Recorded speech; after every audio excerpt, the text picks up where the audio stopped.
Alhamdulillahi bi'ni'matihi tatimmus shalihat.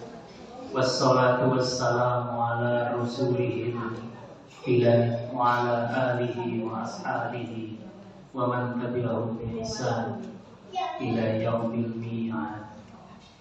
Asyhadu an la ilaha illallah wahdahu la syarika lah wa asyhadu anna Muhammadan abduhu wa rasuluhu la nabiyya wa la rasula ba'da. Amma ba'du. Ibu-ibu jamaah pengajian rutin tiap hari Selasa yang dirahmati oleh Allah, alhamdulillah kita bisa silaturahmi kembali. Saya sudah lama nggak ngisi, 1 bulan lebih. Karena dulu minta maju, sekarang minta mundur. Jadinya sepertinya lama sekali. Tapi alhamdulillah kita masih dipertemukan oleh Allah Subhanahu wa taala. Mohon maaf agak telat. Di depan Pak Ayub bilang, tak pikir nggak ngisi Pak. Karena biasanya kalau jenengan yang ngisi hadirnya 15 menit sebelumnya. Ya memang tadi ada pekerjaan yang belum selesai, jadi harus diselesaikan dulu. Tapi alhamdulillah tidak sampai nunggu karena datang pas pembacaan ayat suci Al-Quran. Ya, langsung mawon ya. Hari ini kita masuk hadis yang ke-22 dari 42 hadis. Jadi kita sudah 50 perjalanan. Semoga kita selalu diberi umur panjang oleh Allah dan selalu taat kepada-Nya. Bismillahirrahmanirrahim. An Abi Abdillah, dari Abi Abdillah itu kunyah. Kalau orang Arab itu namanya kunyah. Kunyah itu julukan. Kalau orang Jawa dulu julukan itu diambil dari nama anak pertama. Misal bapak saya itu namanya Martono, punya anak pertama Munawar. Orang Jawa nyebutnya Bapak Munawar. Sama seperti orang Arab. Atau jangan-jangan orang Jawa niru orang Arab? Iya, pasti. Gitu ya. Jadi kayak Nabi itu Abdul Qasim, bapaknya Qasim, karena Nabi yang pertama namanya Qasim. Orang Madura juga kayaknya gitu. Jadi kunyah atau julukan itu diambil dari nama anak laki-laki pertama. Atau kalau perempuan juga sama. Kakek saya itu namanya Marsilan, ibu saya anak pertama Mujizat. Kakek saya disebut bapaknya Mujizat. Jadi seperti itu kunyah namanya. Siapa nama aslinya? Jabir. Jabir ibni Abdillah, anaknya Abdullah. Nanti jangan heran ya, namanya orang Arab itu pendek dan diulang-ulang. Abdullah anaknya Umar, Umar anaknya Abdullah, Abdullah anaknya Ahmad. Jadi namanya pendek-pendek dan kadang nama kakeknya dipakai cucunya, cucu dipakai nanti cicitnya. Jadi seperti itu. Kalau kita belajar ilmu hadis, an itu rata-rata namanya pendek-pendek terus diulang-ulang. Karena memang tidak suka yang panjang. Kalau kita kan minimal nama itu 3 suku kata. Apalagi ada yang anak baru-baru ini namanya panjang-panjang. 2 suku kata. Kalau ngurus paspor harus 3 suku kata katanya. Sabin ya. Saya ini repot kalau ngurus paspor. Nama saya cuma Sutomo. Jadi nanti kalau ngurus paspor Sutomo bin Martono nama bapaknya. Karena harus ada nama depan, nama tengah, sama nama belakang. Jadi kalau yang namanya pendek-pendek siap-siap kalau ngurus paspor harus sudah mikir namanya apa. Paling aman kalau perempuan bibi siapa paling aman.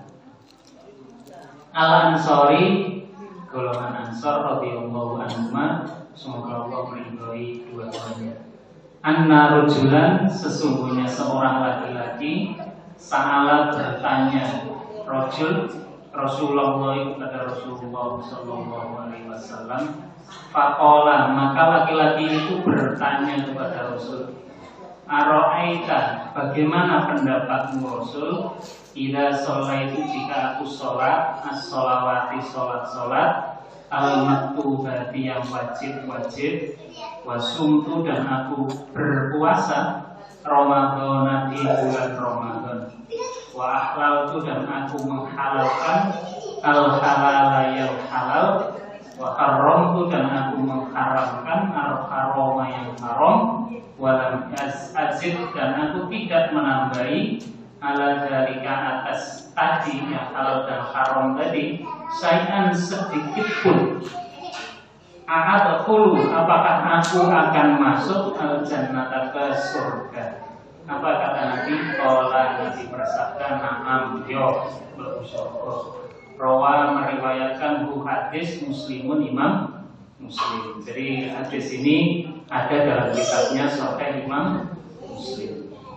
Artinya pernah suatu ketika ada seorang laki-laki datang kepada Nabi dan bertanya kepada Nabi, wahai Nabi, bagaimana pendapatmu? Aku takut jika aku sholat yang wajib-wajib, terus puasa Ramadan, dan aku menghalalkan yang dihalalkan oleh Allah, artinya aku tidak nambah-nambahi, wa haramtul haram, dan aku mengharamkan yang diharamkan oleh Allah, tidak tak tambah-tambahi. Apakah aku bisa masuk surga karena 3 hal tadi? Jawab Nabi, na'am. Jawab. Ibu-ibu yang dirahmati oleh Allah, ternyata kalau kita melihat hadis ini, masuk surga itu gampang. Lebih iya, Nabi yang ngomong bukan saya. Sholat wajib dijalani, poso Ramadan dijalani. Terus kalau dibilang halal oleh Nabi, oleh Quran, dipatuhi. Nek diomong iki haram, ya dijalani, maksudnya ditinggalkan. Terus orang itu kata, nek ngono ta iki iso bisa kok iso. Gampang kan, Bu? Jadi menurut hadis ini, masuk surga itu tiketnya 2. Yang pertama baca syahadat. Sampeyan sak apik-apike wong, tapi nek durung tau syahadat, gak iso mlebu surga. Ini pentingnya kita baca syahadat. Dan saya yakin yang di ruangan ini semuanya sudah baca syahadat. Berapa kali sehari semalam Bu baca syahadat? Makin Mbak. Minimal berapa kali? Dalam apa kalau kita baca syahadat? Salat. Ada berapa kali dalam sholat kita baca syahadat? Tahiyat awal, tahiyat akhir. Jadi subuh berapa kali? 1. Zuhur berapa kali? 2. Asar berapa kali? 5. Maghrib berapa kali? 7. Isya berapa kali? Berarti minimal kita 9 kali. Kalau yang ditambahi dengan sholat sunnah, tambah lagi. Yang ditambahi duha, tambah lagi. Yang ditambahi tahajud, tambah lagi. Yang ditambahi sholat tahiyatul masjid, tambah lagi. Yang ditambahi sholat witir, tambah lagi. Ada seorang sahabat, bukan sahabat, tapi itu ditanya, berapa kali kamu sehari semalam sholat sunnah? Ratusan kali. Loh kok bisa? Karena setiap kali saya kentut, saya wudu, setelah wudu sholat ba'da wudu 2 rakaat. Nah, itu kalau kentutnya bolak-balik dalam sehari semalam, sholatnya kan bisa berkali-kali. Jadi memang sunnah Nabi itu kita menjaga wudu. Kalau kentut atau batal wudunya, kita wudu, setelah wudu sholat sunnah. Itu sahih hadis. Jadi sholat sunnah itu bisa berpuluh-puluh kali. Karena kalau mengikuti hadis setelah wudu sholat. Jadi tiket pertama apa Bu? Syahadat. Jadi alhamdulillah kita semua di sini sudah syahadat. Jadi insya Allah masuk surga. Itu Nabi yang menjanjikan, Allah yang menjanjikan. Cuma kapannya? Jadi pertanyaannya kapan nih? Masuk surganya dengan hisab diaudit oleh Allah dan bala tentaranya. Auditnya juga macam-macam. Kalau kita auditnya ruwet, ya lama surganya. Yang diaudit terlebih dahulu itu yang duitnya kakek. Karena di hadis itu yang diaudit terlebih dahulu itu golongan yang menengah ke bawah. Menengah ke bawah. Karena apa? Yang diaudit kakek. Karena apa? Yang dari ruwet itu auditnya apa? Soal duit, soal harta kekayaan. Kita ditanya dari mana asal dapatnya. Terus selain itu ditanya untuk apa. Nah kalau kita hartanya triliunan, apa gak rumput di auditnya. Makanya kata sebuah hadis di hadis itu, jarak antara orang menengah ke bawah masuk surga dengan orang kaya itu 50.000 tahun. Ada yang umurnya 50.000 tahun? Bukan berarti aku gak melarang lewat ngomong enak mengkhususkan. Enggak. Itu cara Allah, cara Nabi ngareng-ngareng nyatini wong sing duwite kakek. Bukan berarti itu dorongan supaya kita melarat, enggak. Melarat, gak sholat, gak sahadat, tambah disian betul. Ya kan logikanya kan gitu. Karena diaudit terlebih dahulu, berarti masuk nerakanya terlebih dahulu. Makanya kita orang Islam itu memang dituntut hartanya banyak. Karena apa? Banyak amalan-amalan itu yang mengharuskan kita punya duit. Haji. Kalau nggak punya duit bisa berangkat. Bisa nurut. Dulu kan ada yang namanya haji nurut ya. Naik ke apa? Terobos bandara. Setelah itu naik ke itu kan bandara apa? Pesawat itu kan ada rodanya ya. Dia naik ke situ karena ketika pesawat itu sudah naik, rodanya kan ngikut. Masuk di dalam dan sampai ke sana. Itu ada faktanya dan nanti googling saja. Atau misalkan nggak punya duit, terus tiba-tiba ada rezeki diundang haji sama pemerintah Saudi, karena mungkin kita punya jasa atau sama pemerintah dikasih hadiah, nah, bisa saja. Yang mudah aja, ya karena hasil ngemisnya banyak. Yang plus itu, ya.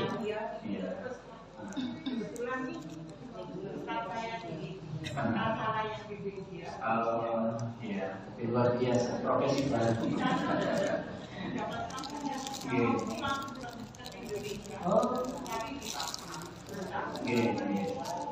Jadi banyak amalan-amalan di Islam itu yang mensyaratkan duitnya. Jadi kalau di Islam itu ya, sing sugih di arem-arem sama agama Islam. Banyak amalan yang bisa dilakukan karena kita kaya. Yang tidak ditakdir kaya juga diarem-arem oleh Allah. Apa itu? Masuk surgamu lebih dulu dari mereka yang duitnya banyak. Nah sekarang kita pilih yang mana? Ya usaha yang kencang, dia ditakdir sugih, alhamdulillah. Ditakdir gak sugih, ya alhamdulillah. Karena apa? Alhamdulillah, kok surga di sini. Nah tapi ya itu tadi, pertama syaratnya syahadat, yang kedua adalah amal solehnya yang amal solehnya. Nah amal soleh itu kan macam-macam bu ya. Sholat amal soleh, puasa amal soleh. Itu yang ritual, yang maksudnya ditentukan oleh Allah. Kalau di Muhammadiyah itu amal soleh itu ada dua, yang khusus, artinya caranya ditentukan, waktunya ditentukan, tetek bengiknya ditentukan. Contoh sholat ditentukan semua oleh Islam, menghadapnya ke kiblat. Oleh enggak ada penduduk. Jadi sholat itu matang-matang, padahal sehat. Enggak boleh. Atau sedekahnya kemana? Ke depan sini kan? Boleh kan sedekah ke belakang? Enggak boleh kan? Karena apa? Di sholat itu semuanya diatur, mulai takbir sampai salam. Sebelum takbir, setelah salam enggak diatur. Ono sing mari salam buka HP. Wah, enggak boleh tuh. Lalu enggak dilarang sama agama. Yang diatur itu takbiratul ihram sampai sana. Sebelum takbir boleh nggak dibuka hati dulu? Boleh, bukan ada diatur. Setelah salat, ono sing wancing langsung boleh. Oh, nggak boleh. Haram itu. Ya mana ada aturannya, ada. Mari salam ngomong. Tidak ada aturan. Yang diatur apa? Sedekahnya ke depan sini. Boleh sedekah ke belakang ini. Allahu Akbar. Rukonya tidak ke depan tapi ke belakang, mau kaya. Boleh nggak? Nah itu namanya ibadah khos. Ibadah yang tata caranya diatur oleh Islam. Duhur jam 12 pas. Oleh duhur. Tengah wengi jam 12 wengi. Keman Pak, sholat bengi kabeh. Jadi duhur, asar, maghrib, isya, subuh bengi kabeh. Jam 12 bengi dirapel. Nama anak muda sekarang namanya jamaah taktis. Itu diatur semuanya. Ada cerita menarik. Orang Suriname saat penjajahan Belanda. Suriname itu kan negara di Afrika sana. Dulu saat penjajahan itu kan dijajah sama Belanda dan Suriname, termasuk Indonesia. Nah di Suriname sana itu butuh banyak tenaga kerja, diambilkan dari orang Jawa. Makanya kan 25% orang Suriname itu bahasanya Jawa. Perdana Menterinya pernah keturunan Jawa. Nah orang Jawa dulu ketika masih di Indonesia, sholatnya kan ngadep ngulon. Ngadep ngulon. Mereka nggak tahu kalau Afrika itu di sebelah selatannya Arab Saudi. Jadi mereka di sana tanya orang setempat, kulon itu di, kulon kata-kata. Jadi sholatnya bu nyingkuri Ka'bah, karena sholatnya ngadep kulon, ngadep kulon. Karena apa? Tradisi di Indonesia dibawa ke Suriname. Jadi sholat di Jawa ngadep kulon, karena memang posisinya Mekah itu di kulon sana.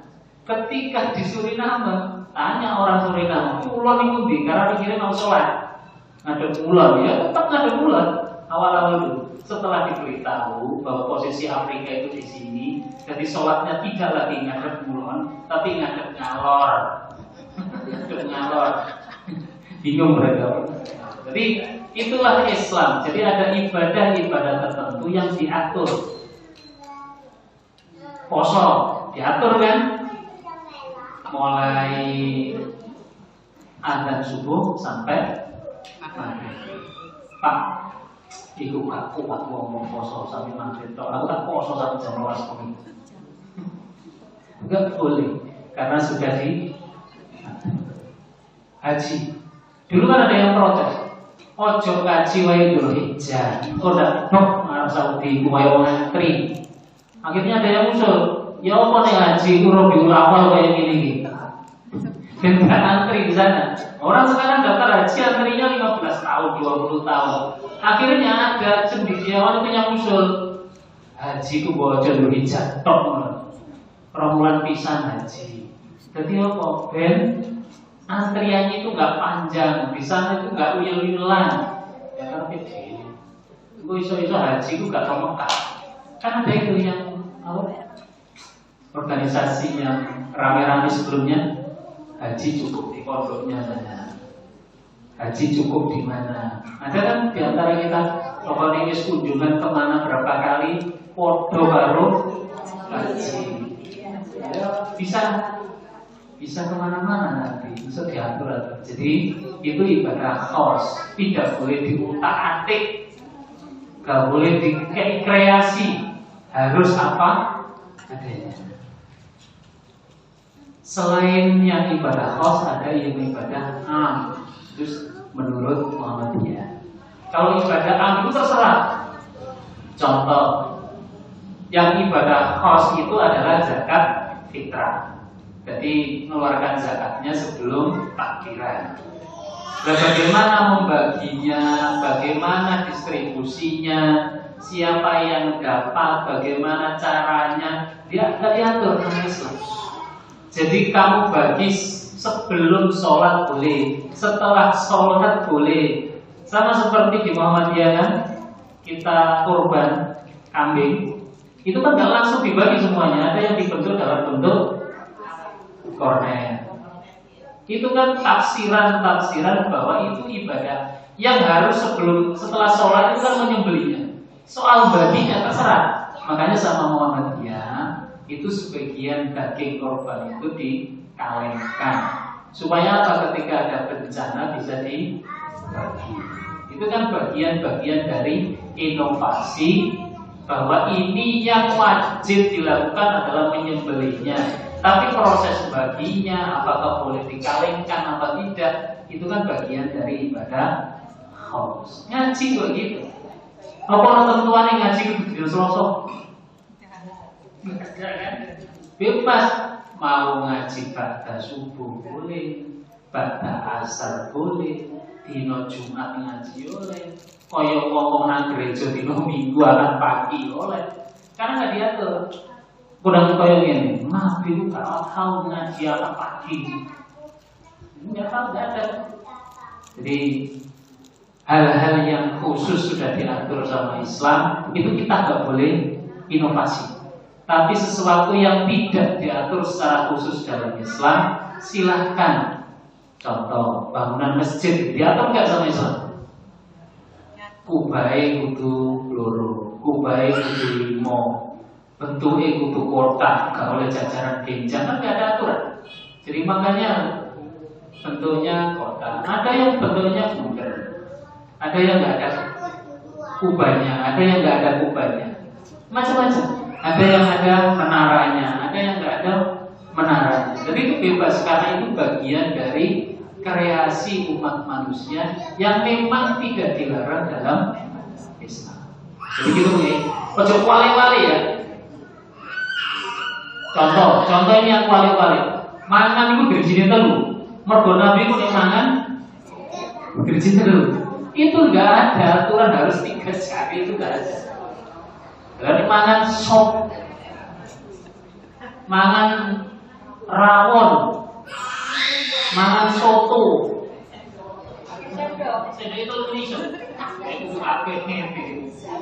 Jadi itu adalah hal-hal yang tidak diatur secara khusus oleh Nabi. Pakaian, Nabi nggak pernah ngatur harus batik itu kita. Nabi nggak tahu badian. Yang diwajibkan dalam Islam menutup aurat. Menutup aurat itu apa? Menutup bagian-bagian yang disyaratkan dalam Islam, tidak membentuk, tidak ketat, dan tidak terawang. Wes titik. Dene runtuhan kemana-mana, kamu kok pakai isin. Bajunya gamis, monggo. Kayak laki-laki pakai celana, pakai batik, pakai jas, apa kan? Yang disyaratkan oleh Islam adalah menutup aurat. Titik. Jangan kita mencari. Gue jadinya ini gak gamisan, gak syar'i. Gue nih laki-laki ya. Apa? Gamis ya, gak syar'i. Repot juga kita nanti. Kita kerja, mari lo gamisan. Yang penting menutup aurat. Jadi gitu ya. Jadi hal-hal yang memang diatur rigid, sakot sama Islam, ya kita turuti. Kayak sholat, zakat, puasa, itu sakot, gak boleh kita atur. Allahu Akbar. Mari ngono lincah-lincah. Bahasane kudu basa Jawa. Dulu kan pernah dengar ya? Oh, diatur sama Islam. Mulai takbiratul ihram sampai salat itu bahasanya ya kayak bahasa itu. Mari ngono sing ide. Angel. Aku gak iso bahasa Arab. Ya opo nek basa daerah dhewe-dhewe. Nek wong Jawa sing imani awu itu gede. Jare mundur awu rajin. Jare Makassar apa maneh. Suwe-suwe ketika Allahu Akbar beda-beda suaranya. Bahaya soal. Jadi jangan inovasi sesuatu yang sudah dipastikan. Kalau tidak dipastikan silakan inovasi. Oke?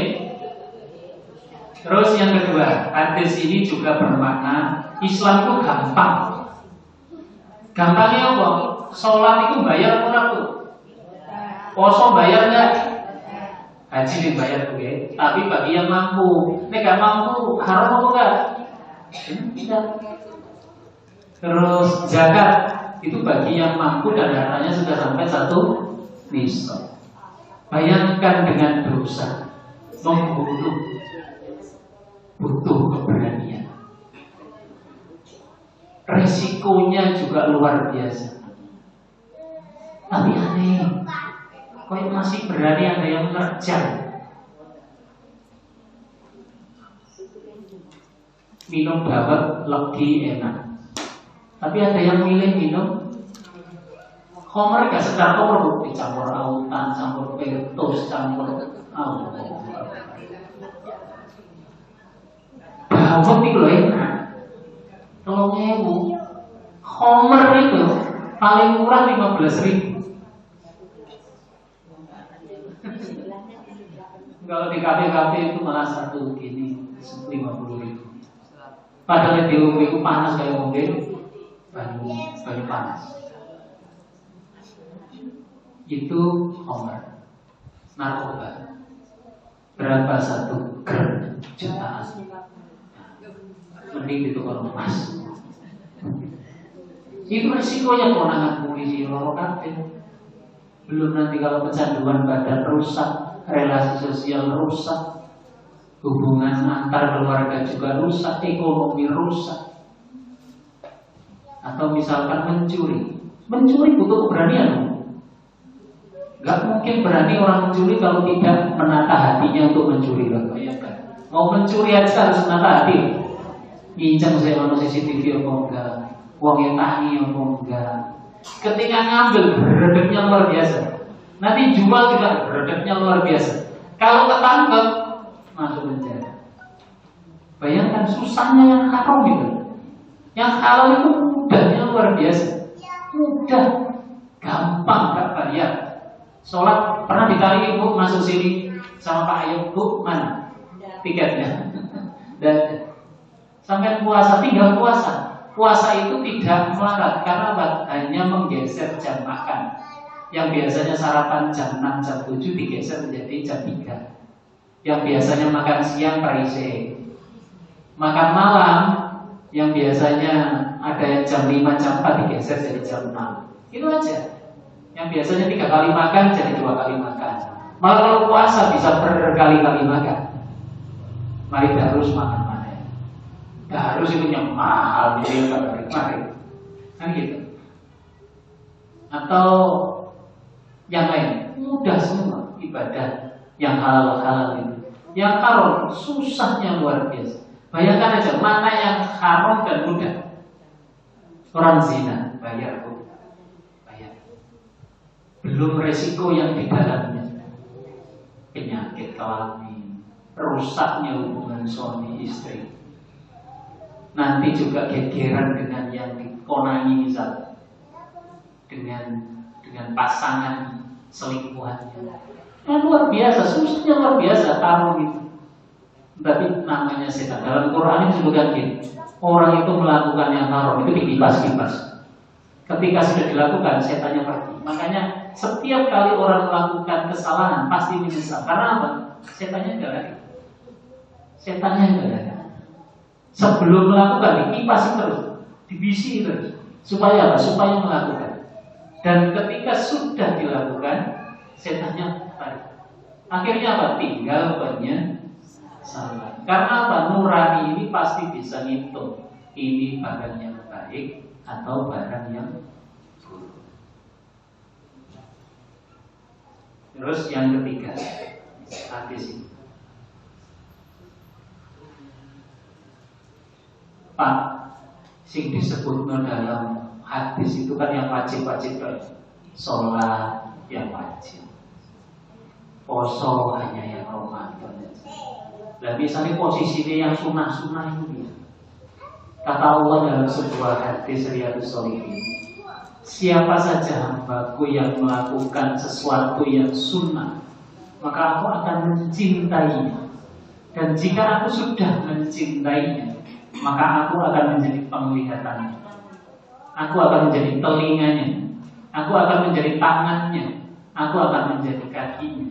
Dia jika berdoa kepadaku akan aku kabulkan. Dia jika meminta kepadaku akan aku kabulkan. Bayangkan, jika kita mendekat kepada Allah dengan yang wajib, ditambah yang sunnah-sunnah, itu Allah akan mencintai kita. Dan apa manfaat ketika Allah sudah mencintai kita? Allah akan menjadi penglihatan kita. Artinya apa? Penglihatan kita akan dituntun oleh Allah. Kalau Allah yang nuntun penglihatan kita, akankah hal-hal yang buruk yang akan kita lihat? Tidak mungkin. Kalau Allah sudah menuntun telinga kita, tidak mungkin kita mendengarkan hal-hal yang buruk.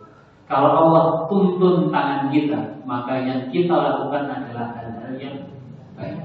Kalau Allah menuntun kaki kita, maka kaki kita akan melangkah ke hal-hal yang baik. Dan ingatlah di akhir hadis ini, jika dia meminta kepadaku akan aku kabulkan, dan jika dia berdoa kepadaku yang dia doai akan aku kabulkan.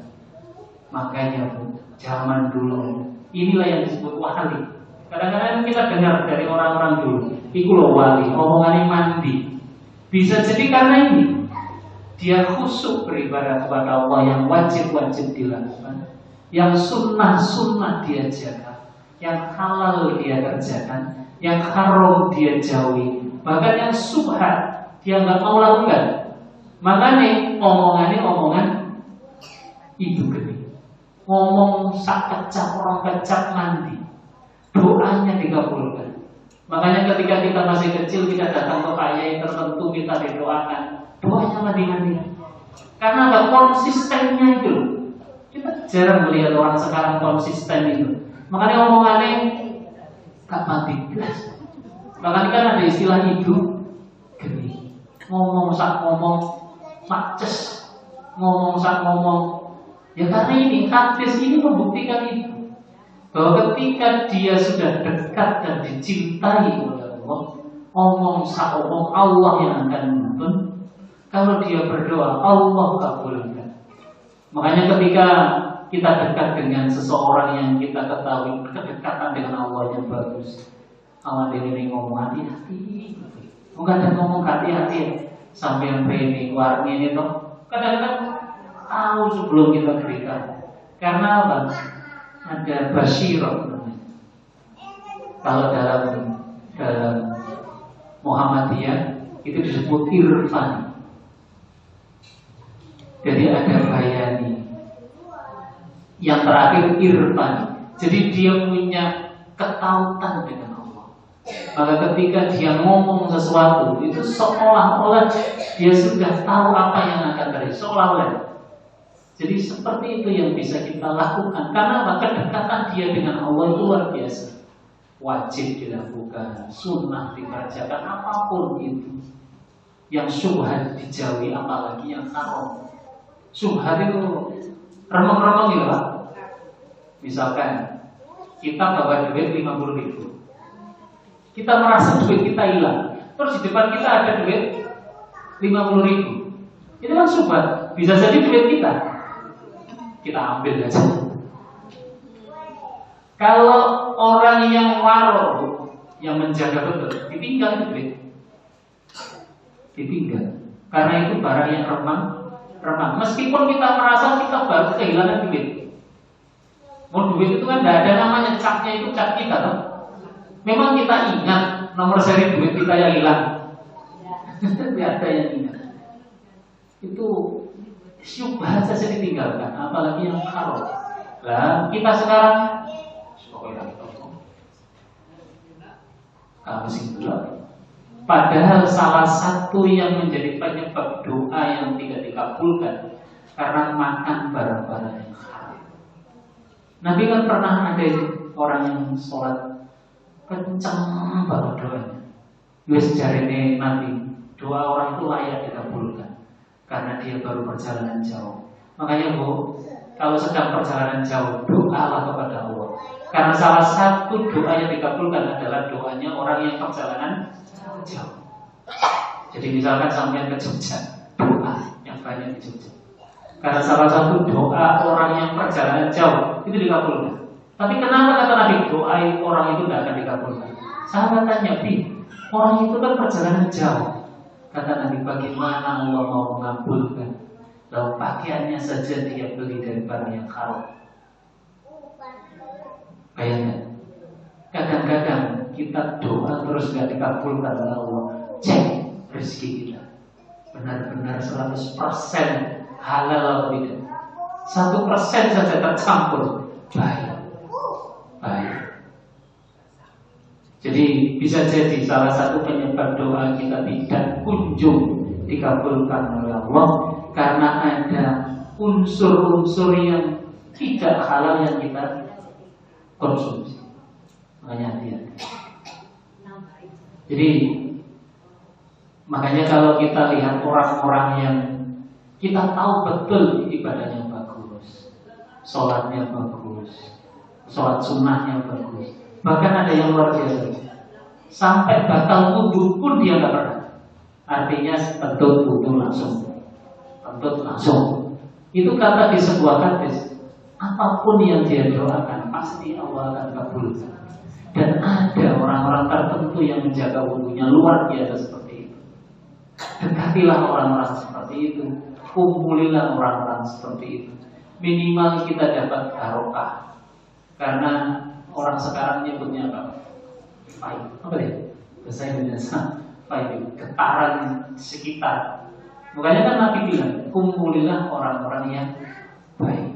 Karena itu menyebabkan kita masuk pada getaran itu. Jangan kumpuli orang yang buruk, karena getaran keburukan itu akan masuk ke aura kita.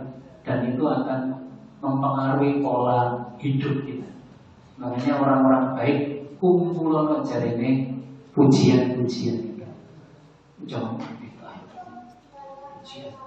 lihatlah isinya. Karena tidak ada yang buruk yang disampaikan ini. Tombol hati orang ini tidak ada yang buruk, semuanya bagus. Seperti itu. Ada yang tanyakan? Saya rencanakan 2 hadis, tapi ternyata 1 hadis sudah bisa membimbing. Jadi gitu begini. Jadi sekali lagi saya simpulkan, yang pertama bahwa tiket masuk surga itu pertama syahadat, yang kedua amal soleh, yang ketiga bukti bahwa Islam itu mudah. Apapun yang diperintahkan oleh Allah mudah semuanya. Sementara yang dilarang oleh Allah semuanya sulit. Jangan dibalik ya. Jangan seperti lagu yang cari halal saja sulit. Apa? Yang haram saja sulit, apalagi yang halal. Jangan dibalik. Halal itu pasti mudah, yang haram itu sulit. Bayangkan Bu, mencuri itu sulitnya luar biasa. Tapi kalau bekerja yang halal pasti mudah. Kalau nggak gitu nanti kita ikut-ikut. Terus yang terakhir, kalau kita hidup jangan hanya melakukan yang wajib-wajib saja. Yang sunnah-sunnah itu juga harus kita jaga. Karena dengan itu maka kita akan selalu dituntun oleh Allah. Sebagaimana dalam hadis tadi, Allah akan menjadi penglihatan kita, Allah menjadi pendengaran kita, Allah menjadi tangan kita, Allah menjadi kaki kita. Apa yang kita panjatkan kepada Allah akan dikabulkan. Apa yang kita inginkan Allah akan realisasikan. Mungkin ada pertanyaan, monggo. Ada? Pas jam 5. Sampai ketemu di kesempatan yang akan datang. Mari kita berdoa kepada Allah.